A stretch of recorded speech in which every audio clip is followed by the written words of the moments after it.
Welcome to Tilly's Trans Tuesdays. We're starting off the year by discussing one of the more harmful bits of depictions of trans women to come out in recent years. Here comes Bad Representation 2, Emilia Pérez.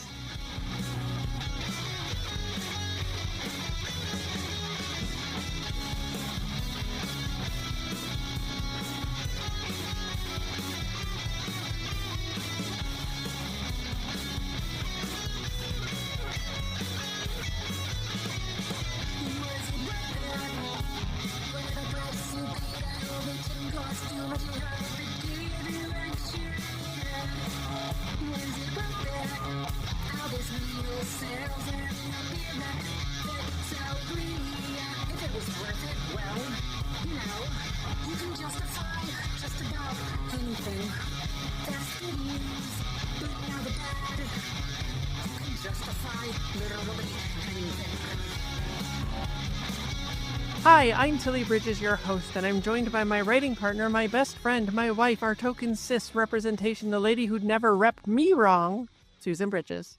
Hello. I try. You've done a great job.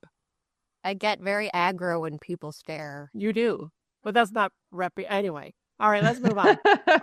Our guest this week is Jessie Earl, a writer, journalist, and filmmaker known to over 250,000 YouTube subscribers as Jessie Gender, where she breaks down science fiction, pop culture, and politics through a queer and trans lens. Jessie's work has appeared on GameSpot, Microsoft, Out Magazine, The Advocate, Pride.com, Inverse, and Skybound Entertainment. She also recently wrote, directed, and released her film Identities, a queer cyberpunkish thriller starring John Delancey, Abigail Thorne, and Jessica Nicole on the streaming service Nebula. She hopes to continue the story of Identities as she is currently pitching it as a TV series. Welcome, Jessie. Hey, I'm excited to be here. Thank you for having me. I'm so glad we finally got you on. I've wanted to for a long time. Yeah, and I'm glad I get to talk about Emilia Pérez. Are you? Okay. Yeah, I'm so excited. We'll get there in a second, but first, I want to talk about Identities because I have seen it, and dang, there is a lot going on. I see you in your metaphoric use of color. Good. Did you want to tell folks a little bit about it and the themes that you're exploring with it? Let's entice people. Yeah, I mean, the big thing that I wanted to talk about with the film, I guess to just entice people initially about it, like the big pitch of it is two people wake up in a room, a boy and a girl, no memory of how they got there, no way out, and they have to and no memory of who they are, and they slowly have to figure out their identity, as it were. It's a very trans premise, let me just say. Yeah, like basically, having to figure out your identity in a very select controlling system. Who would have thought? Mm-hmm. Right? I never would have got that as a trans thing. No. But yeah, the main idea that I wanted to like focus on with it, because it was intended to be just a short, and then it sort of expanded out because Nebula came in and things like that, and then I wanted to expand the story more, which is about how our identities are sold to us in today's day and age. So the film is kind of like Matrix meets Severance. So just how corporations and society generally attempts not just to sort of tell you what your identity is, but to try and sell you a sort of like different aspects of your identity and say that it's being, inclusive and diverse, because the main idea that sort of the film started with was what if we lived in a society that let you choose your gender, right? And like, what if? Yeah, right, which would seem on its surface to be like, oh, that's a much more inclusive style society. But even in that, there are ways that this, again, I won't spoil the movie for people, but nefarious entities can use that to their own advantage. And then I wanted to talk about, like, again, that idea of finding yourself and finding yourself amidst stuff like that, of like, how do you figure out your identity when every single moment an identity is being sold to you? And then also about the limited imaginations of people in power, because we have the ability to imagine anything that we want to, but we only imagine these sort of limited, as the film takes place in, like one little white room box with zero style or anything like that. And so it's sort of like we could literally build anything. And again, I don't want to spoil the twist of the film, but it's very much about like the ability to break these constraints of our imagination and also the boundaries of what's sold to us. So absolutely, everyone should check that out. And it's also on Blu-ray now, right? If people prefer physical media. Yes, it should be. It keeps getting pushed because the manufacturer has like some weird stuff going on. Nothing bad, but it's just like they have other stuff that they have lined up. So it should be out relatively soon. Okay, but it is coming, and you Yes. can pre-order it now, right? Yes. Yeah, And yeah. there's some fun Easter eggs on there because like I said, I've been wanting to pitch. There's further story and background for all the characters and stuff. And we recorded some audio dramas that didn't get released because we weren't able to finish them just because of budgetary stuff. But I put some Easter eggy stuff from those audio dramas on the DVD so you can kind of find them. So That's really cool. I did not know that it was an audio drama first. Do you know we run an audio drama production company? That's very cool. Oh yeah. I did not know that actually. Okay, So we're it's good to learning know. things about each other today. I am a huge audio drama fan. Yeah, yeah. Legitimately, I should tell you this because John Delancey was on the film, Yeah, yeah. and I didn't want to be that nerd because you both know I'm a Trekkie, so I As didn't are want. we. Yeah, Yes. I'm looking at a Picard pillow in your background of your room Yeah, right now. yeah. But yeah, like I didn't want to be that nerd who was like goes up to John as we were working together, and he was fantastic, like legitimately one of the coolest people I've ever worked with. I was worried, not like I didn't think he was gonna be like a bigot or anything, but like it was a very queer and trans set, and so I was Yeah. like, he's an older guy, he's been around, like didn't expect him. He's like he didn't miss anyone's pronouns, was super engaged the entire time. Was like very thoughtful about the character. Like he could have just showed up, done the thing, and then left. But he was one of the nicest people I've ever met. That's wonderful. It's always good Yeah, to hear that about people that whose work you like, that they're actually good people too, exactly, Yeah. exactly. But I didn't want to be that nerd who was like, "Oh, well, I love you, it's cute." Da, da, da." I want to be like, I'm a cut above. I'm a cut Pretty above the cool. riffraff. Yeah, I'm actually cool. So I went up to him. So there's this company that John founded with Leonard Nimoy and was an audio drama company, and they did like these old H.G. Wells audio dramas, which I are had some of no idea. they're Wow. they are some of the coolest things that you will listen to. Like their take on the time machine is one of the scariest audio dramas I've listened to. It's horrifying. Like when the time traveler goes down into like the Morlock's lair and everything. It's absolutely fantastic. So I have the old cassette tapes. Yeah. I think the first Man to the Moon is the one that I had. So I brought them in. I was like, I have to let you know these really inspired me as a kid because they did. Yeah. And he was like very excited about it because no one references that, but like it was Sure. him, Leonard Nimoy. He got every single one. He got a bunch of Star Trek actors, so like Wow. Andrew Robinson's on a few, Kate Mulgrew's on a few. It's very very good, especially if you're a Star Trek nerd. So That's amazing. Now I have fun new things to look for. Yeah. Yep. Oh, and they also did a Spock versus Q comedy thing too. It was Leonard Nimoy versus Q, and it was just like them talking for like a whole like an hour, just doing Okay, I comedy need bits as this. the I need character. this in It's my life fantastic. so badly. Okay. There is. All right. Well, let me ask you, what has been the best thing about transitioning? I mean, for me, it's kind of fascinating. I was thinking about this 'cause I knew you were going to ask me this before we came Yeah, yeah. on. And, I could easily point at like, a lot of different moments that were really special to me as I transitioned. But I Mm-hmm. think what has been the kind of most interesting thing for me, because started transitioning like way back in 2014. So it's been about 10 years. And, I had my last like major trans surgery / transition milestone like 4 or 5 years ago at this point. And now it's just sort of like it's just how every day like my existence is. Yeah. I think that's sort of the best part of it. Whereas, like, if I didn't live in a world that constantly reminds me that I'm otherized Yeah, and yeah. something to be feared or hated or whatever, like beyond that, like I'm just living the life that I wanted to always live, and I feel very it just feels like me, and like it doesn't like you kind of like when you start transition, it's this like big revelatory moment and amazing, and as it should be, and it feels like this wonderful joy at finally getting to be yourself. But then there just comes a moment where it's just sort of like, yeah, this is who I am, and I get to just get up in the morning and exist as this person, and I like this person, and I'm excited by this Yeah. person. I'm excited to explore this person's future in every single moment as this person, which is not something I always had. And so Exactly. Yes. Very yeah, same. yeah, the mundanity of it, I think, is like Yeah. the Just best getting part. to wake up and be yourself every day and be like, yeah, this is just it now. And that's so Mhm. good. It's, yeah. Mhm. Mhm. Yeah. It's So, wonderful. yeah. Yeah. So, yeah, I think that would be my answer. Excellent. Okay, I doubt there's anyone listening to this who knows me and doesn't know you, but just in case, We're can they trans find you? Trekkies. The Venn diagram is a circle. Yeah.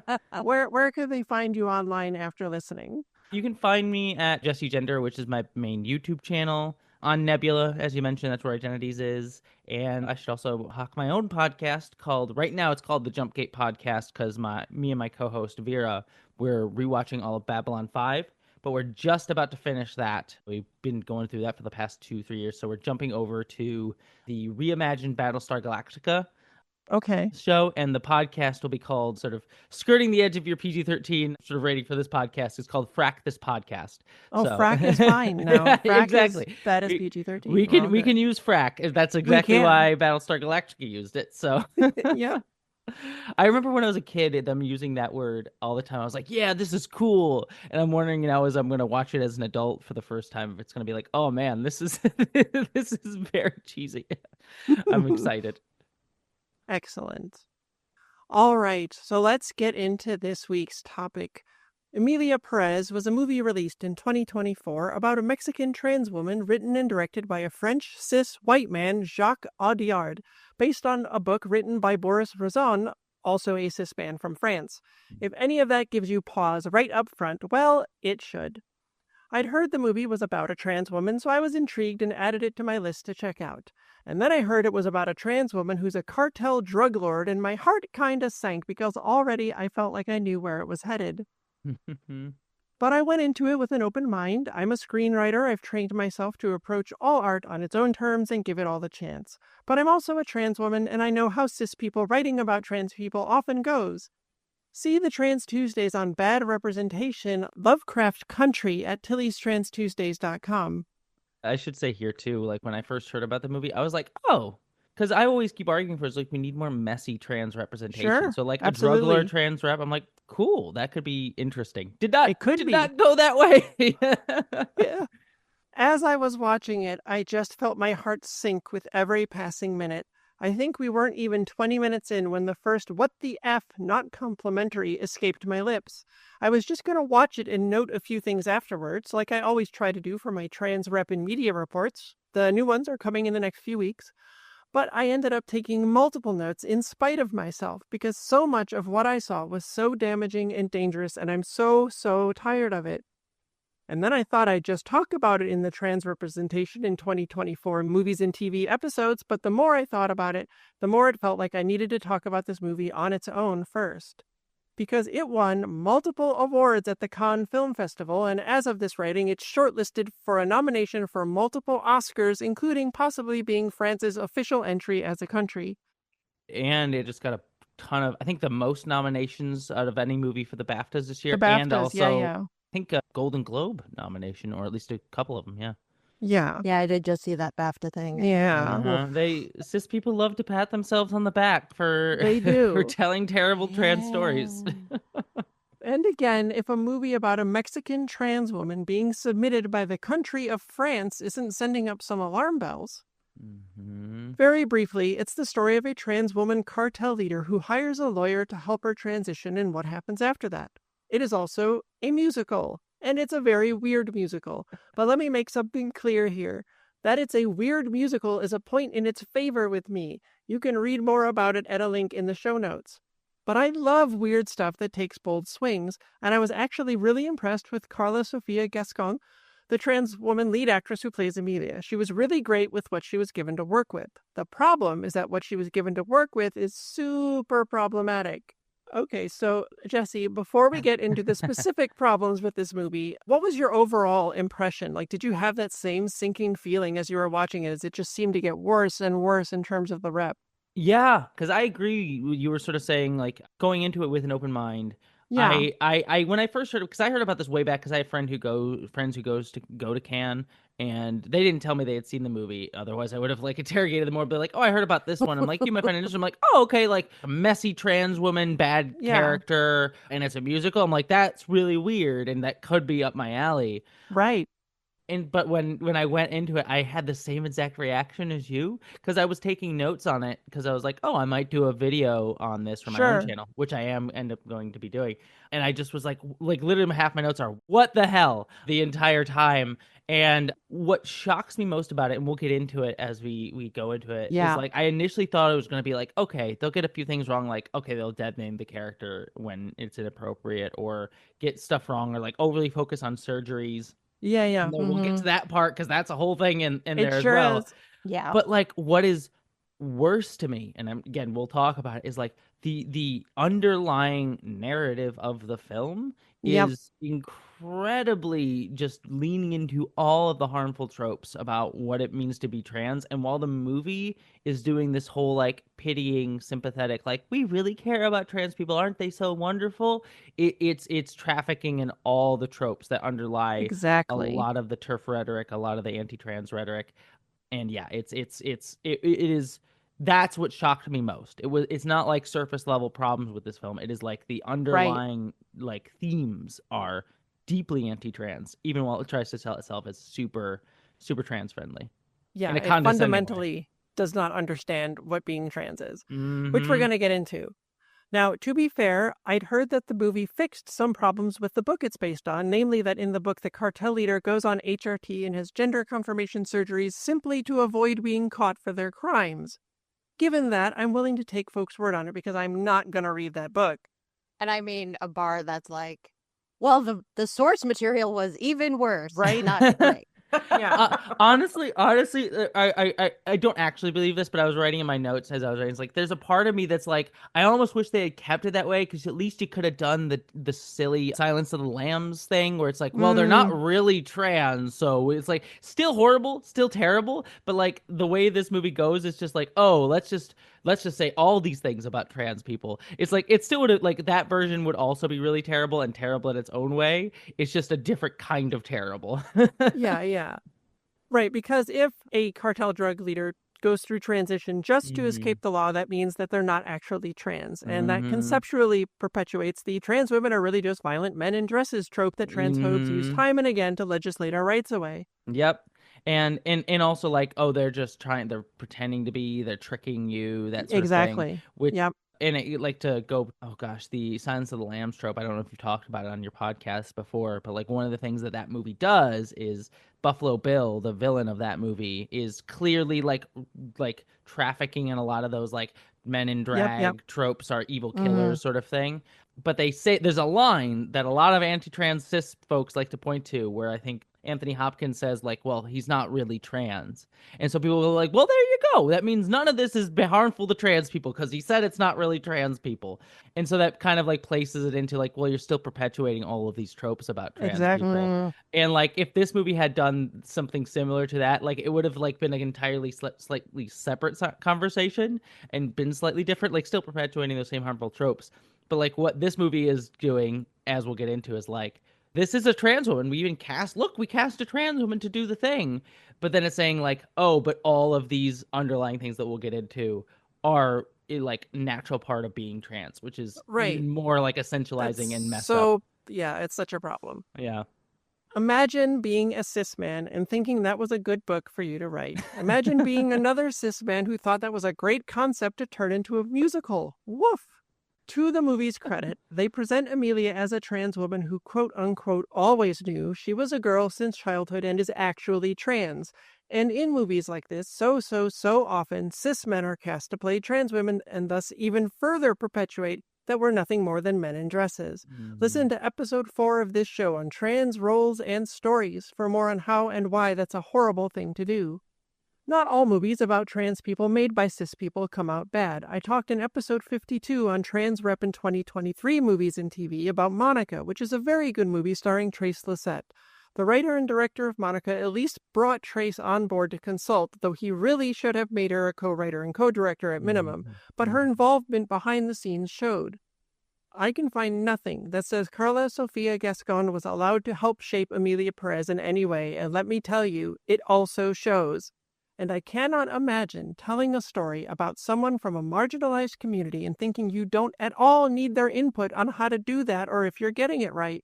Never mind that a transition story is 100% not a cis man story to tell. Trans voices and stories are routinely stolen from us by cis people to suit their own ends. It's part of what Matrix Resurrections is about. See my book, Begin Transmission, for more on that. Let me also state here that none of the harmful representation in this movie is Carla's fault. There are so few roles for trans women, much less starring roles, and who had the absolute least power on that set? As a trans woman, she did. None of the problems are on her. I'd like to think she'd have seen how problematic it was and turned it down, but maybe she wasn't in a position to do so, especially with a high-profile Oscar bait film that could possibly make her career. It's the same thing that happens in TV shows made in the U.S. On the rare occasion a trans writer is on the writing staff, they are the least empowered, and it is not safe for them to speak up about harmful representation without fear of reprisal. Cis people don't often like hearing that what they're doing isn't being such a good ally, gosh, and is instead actively harming the people they think they're helping. I've been, without naming names or anything, I've been in those situations where like you're in a moment where it's like, oh, I can speak up for being trans, and I do, and the person kind of reacts violently and says like, oh, you should, I mean, I'm doing this for you, shouldn't you be appreciative? And it can be really damaging to not only your career but also your safety. And it's so I don't blame her in the slightest for any of this.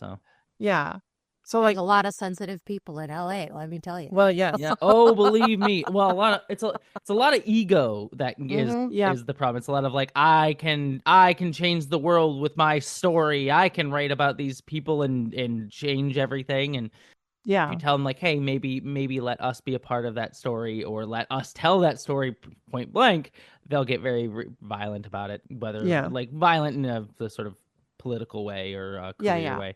And I should also say, like, you mentioned it earlier, but like, she is actually great in this movie, Carla. Yeah. Like, I think regardless of the rest of the film, like, she does a fantastic job in it. So yeah. But like in that example I mentioned of the one trans writer on the writing staff of a show, if they speak up, they risk being fired, and thus possibly not being there to affect positive change later. It's a terrible situation to be in. It's a thing that a lot of minorities deal with, where it's like, if you're the token in the room, you don't feel like you can speak up. You just have to sort of be there to just sort of like sign, like co-sign whatever the to make them person feel wants like to. they have the approval of the community. And which is very clear what's been done here, because, you know, I like, it's clear that they're like, well, people will get angry at us if we don't cast a trans woman in the role, so we'll cast a trans woman in the role. So it's just using her to avoid blame, avoid harm, or try to avoid accusations of doing harm. Yeah, because like very anytime, superficially. Yeah, exactly. Very superficial. Like, if I bet you, like, you know, you take any of these commentary to them, and they will go like, oh, well, we had a trans woman involved, so that means we got it right, and you're actually the bigots.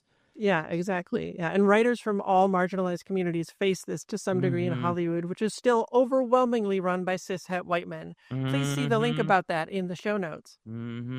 All right, so what exactly did I find so harmful in Emilia Pérez? I'm so glad you asked, because gosh, do I have answers for you. First, and this might be a me thing, but Emilia almost feels like a secondary character in her own story. The movie's named after her, and it's ostensibly about her transition, but we don't really see any of her transition or anything it involves, mentally or physically. There's a little, which we'll get to shortly. As a writer, to me, this movie felt like it was just as much, but maybe more so, about Zoe Saldana's lawyer character, Rita, who is hired to help Emilia transition and then befriends her.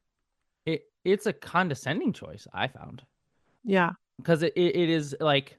It is a choice to otherize Emilia right from the start of the story, and portray her through that lens of like getting to know her as violent, as different, as other, rather than allowing it to be our own stories. Like, even in movies that I also find problematic in their own way, like The Danish Girl or something like that, it's like, at least there's like some oblong attempt to be like, all right, we're trying to see it through the main character's eyes as a trans person. Still have problems there, but like, no, here it's like, no, you need to understand her through the lens of an other. So I just felt like, oh, we can't even be in our own story Exactly. about us.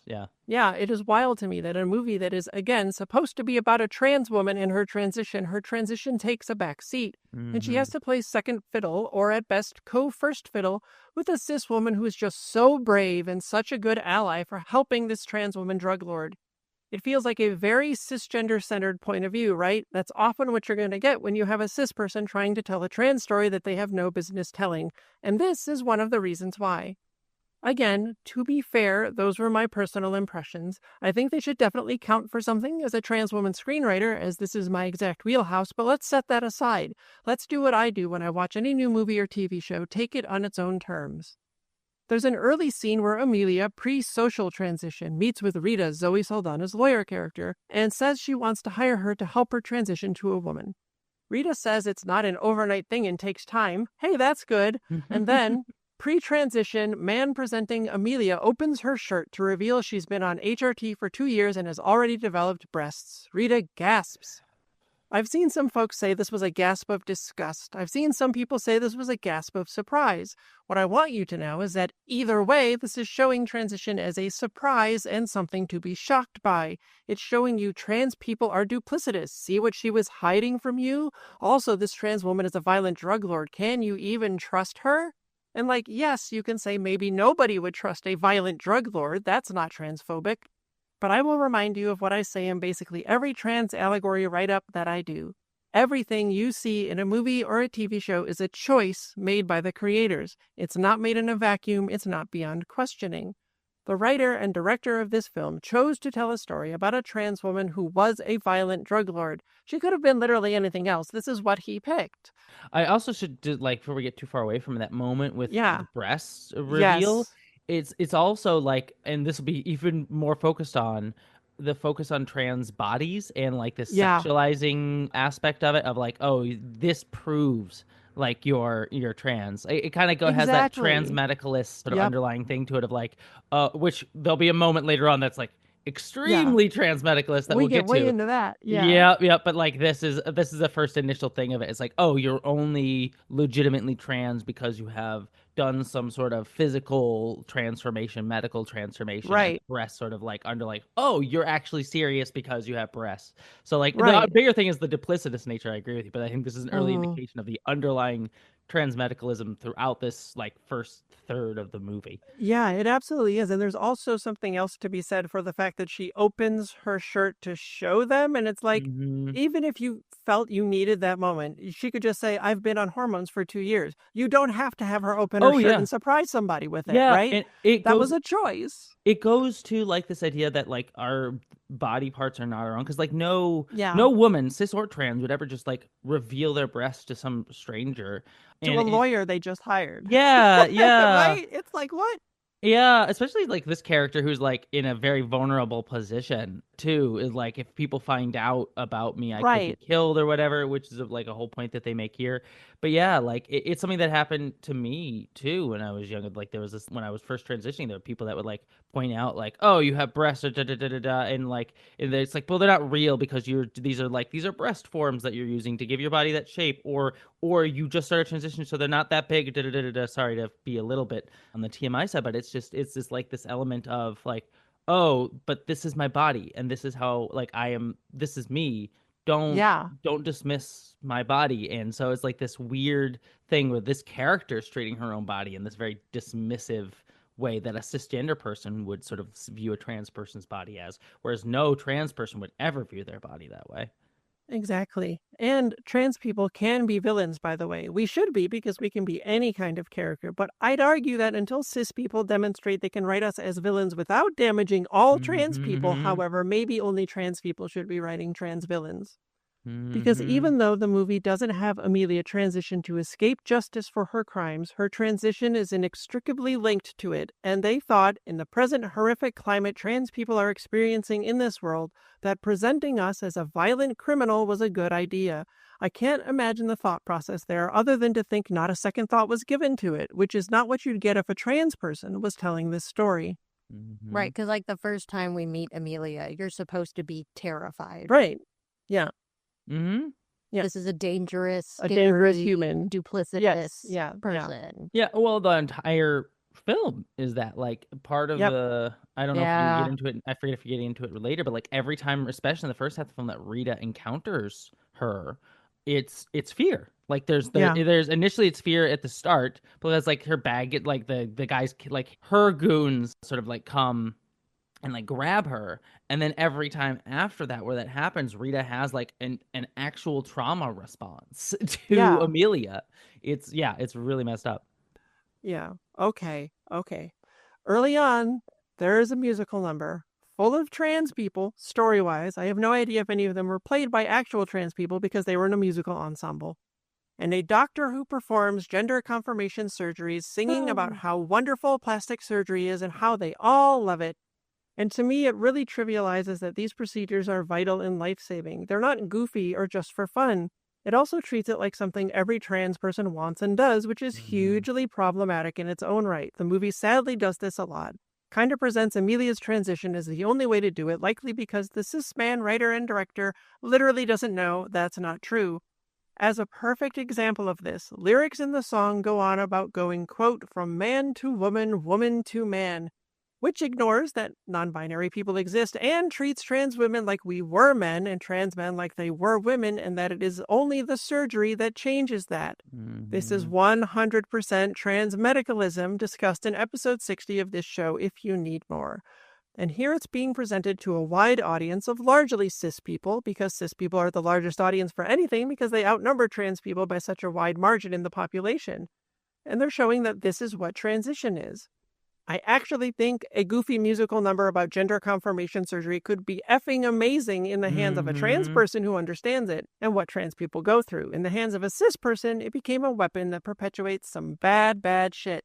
The other element of it too in that song is because it's like the spectacle of the musical. A lot of the visuals are of these like super like heteronormative, very like stereotypically beautiful men and women being sort of paraded around during the surgeries, and it sort of presents this sort of like again this transmedicalism sort of thing, and also this underlying anti-transness of this is the goal that all trans people want. Like, we want to look cis, look passing, look very stereotypically beautiful. And then you see Emilia, who, you know, does not fit that bill. And it sort of says like, oh, well, she's a lesser version of what like this guy could have done. Cause like they go to a different type of doctor at the beginning. So then at the beginning. So it's like, again, it's like this very underlying like, oh, well, trans people are like lesser women or lesser men, like we're not actually the things that we want to be, you know. Right.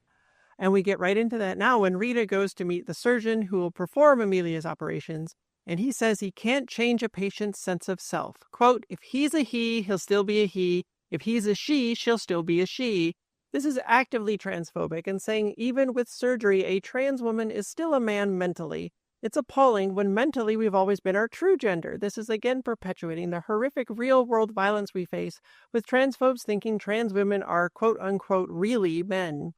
When the scene ends, the doctor says Rita should tell Emilia to, quote, change his mind, as in he believes she's still a man and as such misgenders her. Cis bullshit. And the doctor says he can't, quote-unquote, fix the soul. Trans people's souls don't need fixing, though.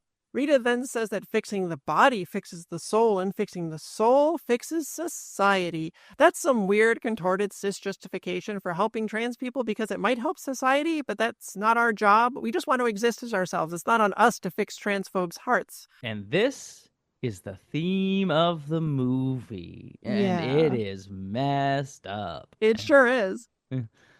I think it's important, though, to also point out that this view of transition is, I guess, historically accurate. Well, with the transmedicalism. Right, because cis people stepping out of WPATH, like version 1, cis people fully controlled how anyone transitioned. Right. And it was very much, well, if you want to become a woman, you can transition as long as you do it as medically as possible and also date men after. Right. Like you were forced into the heterosexual mold because... And you had to be able to pass. Exactly. And I think you would make a believable, quote, quote, believable. So this is a very cis viewpoint. It sure is. Of being trans. Yep. And it's, again, that idea like that we're like, you're still men underneath everything. Yep. And like it has to, and like the argument that Rita makes here, which is like you change the body, you change the soul. If you change the soul, to change society or whatever. It's like, yeah, it's that element of linking to like, oh, well, we'll do it to make society better, but it's also making this link of like you're not actually a woman until you've lived like in the body of one, but it's like we are women beforehand, and yes, like certain elements of how we're treated and seen are different, but you shouldn't define womanhood by like the oppression you endure. And like it's a weird way to sort of like justify it through like, and it's also like a cis presenting thing too of like what you're going to of how we help society, right? Like, oh, you can't just do it for yourself. Your transition needs to somehow be for the greater good of cisgender people. Of course. That's all that matters. Mm-hmm. But also, why are two cis people debating a trans woman's transition here? What the hell? Guess we can't allow a trans person to talk about how they actually feel and what it's actually like for them. You're telling me that Emilia the drug lord with mountains of money and seemingly unlimited resources couldn't have used a burner phone to call the doctor Rita found and talk to him herself? Again, all of these were active choices made by the writer and director, and there's some bullshit. Mm-hmm. Emilia tells Rita that she has to send her wife and kids away and they can never know about her transition. No reason is ever given. I feel like this is a carryover from the book, right? Oh, I'm a criminal and I'm transitioning to hide, so if my family knows, they can point the cops to me. But when you rightfully change Emilia's motivation there, and then you have this scene with no reason given for why they have to be sent away and can't know about her transition, what do you get? You're left to think Emilia's ashamed of being trans and doesn't want them to know, or that it's required as part of her transition. Spoiler, it actually used to be. Again, check out that Transmedicalism episode. And again, we find that either way you interpret it, you're perpetuating bad shit. Mm-hmm. In the hands of a trans person, this could be a powerful scene about how society wants us to be ashamed of ourselves, about how society wants us to think no one could ever love us for who we are, and how all of that is bullshit. Instead, we get confirmation that that's just the way things are for trans people, and it infuriates me. Emilia has a later song about how all she cares about is transitioning. Now, it's super important for us for a whole host of reasons, but not to the exclusion of everything else. We don't stop caring about other people or loving our kids. This song paints us as selfish, self-absorbed assholes who only care about ourselves, because if we cared about others, we wouldn't transition, right? That is transphobic bullshit. Mm-hmm. And we see that a lot of times with people just talking on social media to you or just in general about how they want to transition with their spouses holding their children hostage. Yeah. Mm-hmm. Or saying you can't transition. If you do, you'll never see your kids again. Yeah, I know multiple trans people. It's actually quite common. It is, and it's horrible. Mm-hmm. I'm trying to I don't want to get too far ahead of ourselves here, but like this is the recurring theme of the film about Emilia, is that she is self-absorbed and self-centered, and it goes back continually to like it's because she was quote unquote born a man, and like that male part of herself is what makes her selfish, and like it's a continual like right up to the end of the movie. Like the self-centeredness, manipulativeness, self-absorbed nature of her is constantly what gets in the way of like her getting to exist and like in her getting to like have like a full life, as we'll see. And it's like, and it keeps going back to like, yeah, she's changed because she transitioned, but like, can she really ever change deep down is like the constant thing. Of course not. She's just a man. Mm-hmm. Yeah. Mm-hmm. Yeah. Emilia has a scene where she instructs Rita to destroy all evidence of her transition. Again, a possible artifact of changing her motivation for transition from being nothing more than escaping justice. But what you now have is a trans person who's going stealth and doesn't want anyone to know they're trans, as if trans is something bad to be. Bullshit.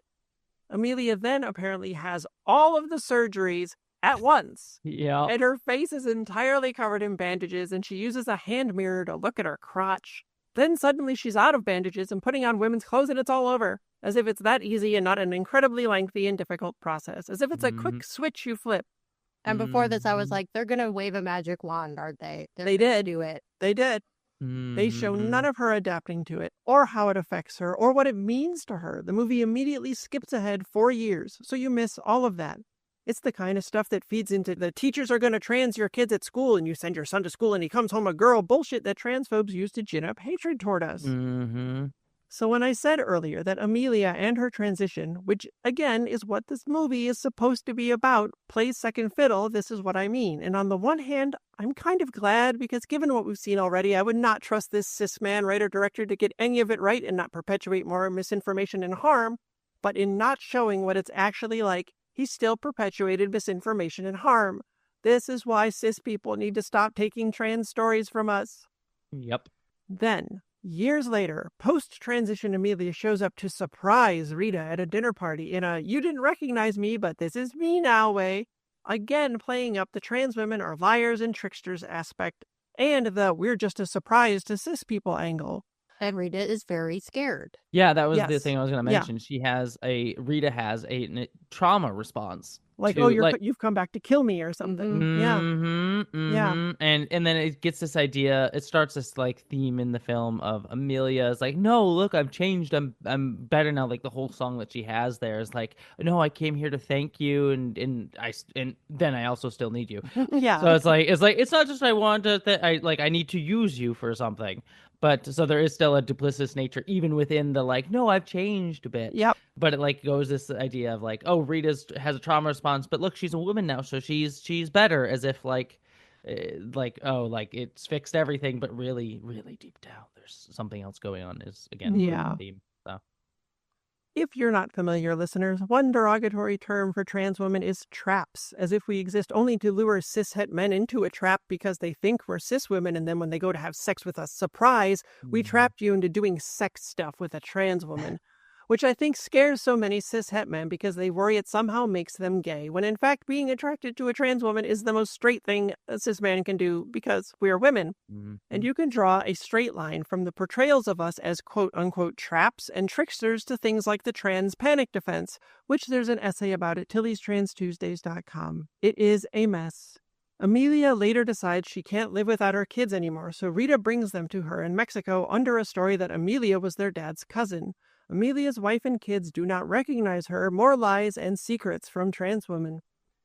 There's a scene of Emilia lying next to one of her kids in his bed, and Carla gives a really great performance here when the kid sings a song about missing his dad. But also the kid tells her she smells like his dad, but at this point Emilia's been on HRT for 6 years. Do you know what one of the first things to change for most people on HRT is? Your smell. I smell like a girl now, and it was one of the earliest changes from HRT that gave me gender euphoria. And if you need more on that, there's an essay at TillysTransTuesdays.com. This one isn't really damaging, but it sure shows the person writing it knew jack shit about what hormone replacement therapy does to a body. I actually would argue it is really damaging because what again goes to this underlying thing. It's biological essentialization. That's true. It's saying like you're like you can change whatever, but it's like you're still deep down. Your smell is a man. Like Yeah, your base. that's a good point. Yeah, and Yeah. also it's perpetuating this sort of thing of like weird parental linkage thing, because a lot of conservative rhetoric around trans people, but especially trans men, weirdly enough, which is not the case here, but there's still an underlying part of it that goes to trans women, which is transing people, when someone gets quote unquote trans, you're ruining their ability to reproduce, and we need especially white trans people to reproduce to have more babies, because we just like that weird like white replacement theory nonsense, which like it is like obviously she's a Mexican trans woman here, so it's not like necessarily getting into all that like sort of like weird white like racist stuff. However, there is still that underlying thing that sort of underlies a lot of that conservative rhetoric, which is like children really know, or parents really know that their child, which is often used to like say like, oh, we can't let you transition because I know who you really are.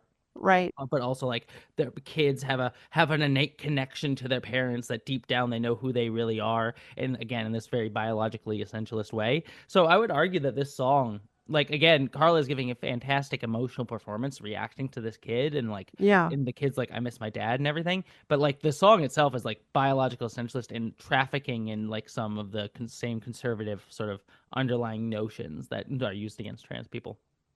You are absolutely right.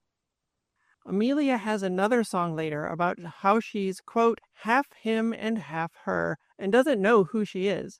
I should add, at no point in the film does Emilia actually struggle with her identity or her gender. This is not one of the things trans people actually go through, or we wonder if we're trans enough or if transition was right. By the way, yes, you are trans enough. Check out episode 13 of this show to learn why. Spoiler, it's because you're trans if you say you are.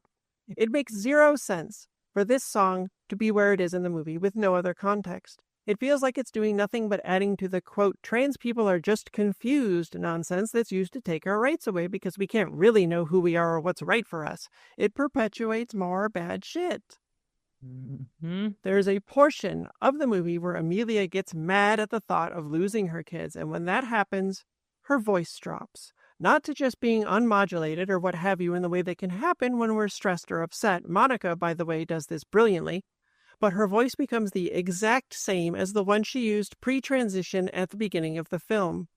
What's worse is she then gets violent with her wife for threatening to take the kids away and assaults her on a bed. It is not a sexual assault, but her wife is on her back on the bed and Emilia is on top of her, choking her, possibly even straddling her. I'm not going back to check that one, sorry.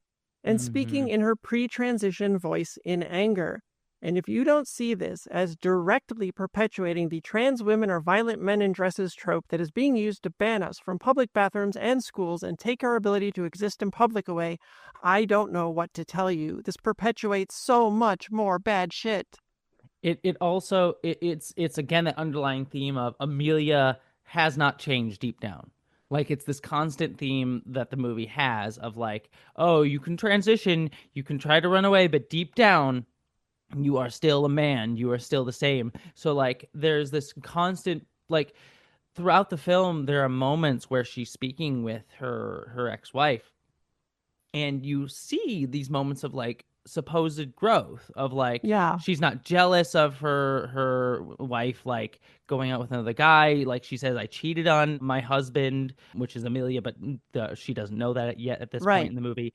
And like Emilia takes it all well, but then this moment when it comes to like their kids, she immediately goes back into like violence and anger, says they're my kids as well, when it's all, they're also her kids. So it's not even like our kids, it's my kids. So it's this like possessiveness, this sort of narcissism, which is like the thing that like people wield against trans people, were narcissistic. Yeah. And again, sort of like the implication too with that moment of violence on the bed is, while I agree it's not a sexual assault in that moment, like the implication is that this is something that she used to do pre-transition, implied to be then sexual at those moments. And so it's sort of like, oh, this is echoing all of that. Like, you have not really changed stuff. Yeah. It was the hardest scene to watch because I was like, I cannot believe you are doing this. You are portraying her as a violent man in a dress. How dare you? How dare you do this to us? I was so mad. And then somehow Emilia later becomes a victim of violence at the hands of her wife, who still doesn't know she's trans, or her ex-husband, which is now perpetuating the trans women are victims trope that pops up in media again and again and again. Her wife then, upon learning Emilia's true identity, misgenders her after tying her up and throwing her in the trunk of a car. That car then explodes and Emilia dies. One other thing too. Yeah. One other element that this movie like gets at that made me very angry was there's a whole subplot where now that Emilia has transitioned, she starts forming this like group to like figure out victims of violence by the cartels and stuff. And one element of that, because like that whole discussion is like, there's an element of that to like talk about like that context within Mexico, which is like best left for Mexican writers and elements. But one part of it too is there's a woman in it, Mrs. Flores, I think is the name. I don't even know if we get her first name, that Emilia starts dating. And she starts dating her because Flores comes in after hearing that her husband was one of the bodies found. And she says, oh, my husband used to assault me and attack me. And if he was actually here, I thought he might be alive still. He's not, thank God. And if he was, I would have killed him. And Emilia like starts to like hug her and like take care of her, and they even form a relationship after that. Yeah. But what we as the audience are supposed to be thinking as we're watching those moments of like, oh, but she used to do that too. Right. Like that's the implication of those moments when we linger on Emilia's face in those shots. And it gets that same idea that like people like J.K. Rowling wield against trans people, which is like, we should be excluded from women's spaces, and especially like women's like shelters, because really trans women are men who will victimize other women, despite like ignore the fact that trans women are more often likely to be the victims of domestic violence and abuse. but like, oh, we have to exclude trans women from these shelters because they're going to attack other cis women and perpetuate the domestic violence there when these women just want to get away from men. And so like those sequences where Emilia is like taking care of this other victim of domestic violence and we're supposed to be thinking, but she did that too. It's perpetuating this connection in people's minds of like, oh, trans people are dangerous even to like people that they're taking care of because like they could just become violent at any moment. And that is proven true later. Like, well, it's never done against Flores, who like we just sort of like she like learns that Emilia dies and we never come back. Like Emilia dies before she like there's a moment where Emilia gets kidnapped and they think that she's dead. Like we never see Flores actually learning that Emilia did actually die. We only see her learning that she died later on. So like we never come back to her at any point. Yeah. She is just there as a function of like proving this idea of like Emilia hasn't changed deep down, and it's proven true later on because Emilia does do violence against her ex-wife. So it's just it's like that subplot in here, wild and deeply, deeply harmful. You know, now that I think about it too, that whole subplot with her trying to find victims of cartel violence, at no point does she reckon with how many of those victims she put there as a cartel leader. So again, it's a duplicity thing. She's doing this for cover, not because she has changed or cares. You could have had such a great moment of emotional reckoning for her. Like, oh my God, I did this to people. I was so horrible, you know, and that never, ever happens at all. It's all, no. Wow. Yeah, I did a whole video on my own channel called The Myth of Male Socialization. And kind of gets into this, but like one of the stories that I tell is that like as a kid, I hurt a cat once. Like I was 12 years old and I hurt a cat because I was being bullied, and it was like one of the worst moments of my life and I deeply regret it. And the reason I tell that story is because like yes, there is an element of like when I was younger, I was told to express myself through anger and violence whenever I felt pain because that's what I was sort of like taught as someone seen as a boy. But like how I grow from that is by taking accountability and being like, I caused this harm. I caused this damage because of what was going on with me. It's not like it is the harm that I perpetuated, and I need to take ownership of it and grow from it. It's why I've like worked really hard to like work with cats and take care with cats and like tried a lot of the time to like try to it's an element of like who I am, of like why I'm trying to hold myself accountable for those things that I grew up in. And yes, there's a like it comes from the society that placed me into these roles and placed me into this like you can only express things through these things. But it's about taking accountability and growing from it, not dismissing it, which is what Emilia does throughout this entire film, which is like, oh, that was a past me. I want to cut off all ties from it. Yeah. And then when that past like comes back to like confront her, like she still continually tries to disengage with it. And it goes back to the theme of the movie. It's like, you can't fix the soul. If she still sees herself as this way, you're not actually going to fix yourself. And because she like continually denies like this accountability and like reckoning with herself and like understanding herself, she perpetuates all of these things. And like there is a core in here of like, if you had, as you just said, like had the character like actually try to integrate these things and be like, yes, like I did these harmful things, but it was like out of these different like elements of my life that I was going through, and that doesn't make it okay. I have to take accountability for it, but now I have a greater understanding of it. That could have been a great narrative, but this film has no desire to reckon with that. It's just going to this base like you are essentially male. You can never change. That's your core nature. Don't even bother trying. Yeah. Somehow, this movie managed to hit every harmful trope about trans women at the same time. We learned we are for shock value, we are duplicitous, we're selfish, we're confused, we're violent, we're victims, and we can't be trusted. Like, how do you hit every single damned one of those without even trying? It's like a transphobe writer's checklist of things to include to be sure they're sticking it to the transes. Other folks have also written about how damaging this movie is to Mexico and Mexicans, with the director even admitting he didn't bother researching Mexico before telling this story about Mexican people in Mexico. And if he didn't do that, how much do you think he researched about trans women? Clearly, from the results in the movie, the answer is none. If you would like to read more about the horrible depiction of Mexico as nothing more than full of violence and drug gangs, also at a time where those tropes are being used to hurt Mexican immigrants by the same people using transphobic tropes to hurt trans people, there's an article in the show notes.